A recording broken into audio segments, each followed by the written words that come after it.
Students, कुछ बात करेंगे about the Bluetooth devices. Students, every single Bluetooth capable device has got a built-in short-range transmitter. And this transmitter is what it uses to transmit by acting as a part of the piconet.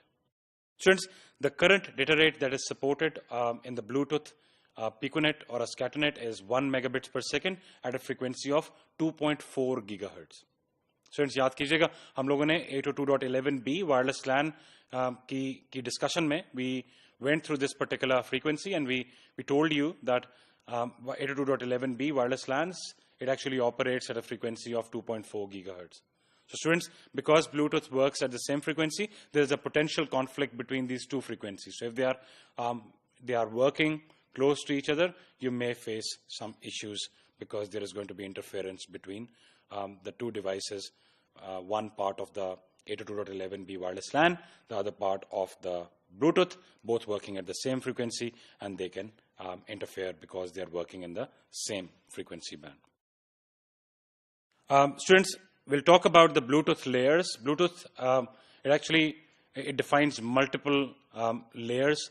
They are not necessarily equal to the Internet protocol suite, the TCP/IP or the OSI layers that you have gone through. But one of the layers in there, which is L2 cap, we'll talk about that, and because it is an equivalent of our LLC layer in the data link equivalent of a TCP/IP protocol suite or an OSI model. Slide pe chalte hain, and we'll have a look at the different layers that make up the Bluetooth protocol stack. So students, as you can see, there are different layers not exactly equivalent to what we have gone through in the TCP/IP protocol suite. The first layer, or the bottom one, is called the radio layer. So that's essentially equivalent to your physical layer, which is used as a transmission medium. Bluetooth, of course, uses air as a transmission medium, so that's that. Then you've got the baseband layer, as is going to be present in any wireless application of such sort in a wireless LAN area. Then you've got data and profiles and applications on top, and then you've got some audio vertical stacks and control stacks as well. Students, in the middle somewhere out there, you can see the L2 cap layer. This is called the Logic Link Control and Adaptation Protocol. So this L2 out here actually stands for a double L. So Logic Link Control, and Adaptation Protocol layer. Students, this is equivalent to our LLC sublayer in our LAN technologies that we went through. So Logic Link Control layer that we spoke about. Or students, is particular layer the function of this L2 cap layer is all our conventional data link layer functions that we have gone through. They're actually performed at this particular layer. Students, multiplexing is done here. We have gone through multiplexing in a lot of detail. We do the segmentation here at the sending end. We do the segmentation here at the receiving end. This layer takes part in the reassembly as well. So multiplexing, segmentation, reassembly, and then you will be introduced to some of the concept of quality of service or costs, which are taken care of at this L2 cap layer as well.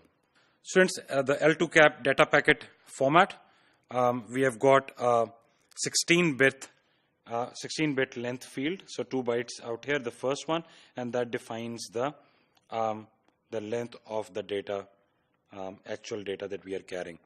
Students, we can have a maximum of 65,535 bytes in L2 cap data that we are using in this Bluetooth technology, and then you have got a channel ID field of 2 bytes again, 16 bits, and it defines the unique identifier for the virtual channel that is created at this particular level for the Bluetooth communication.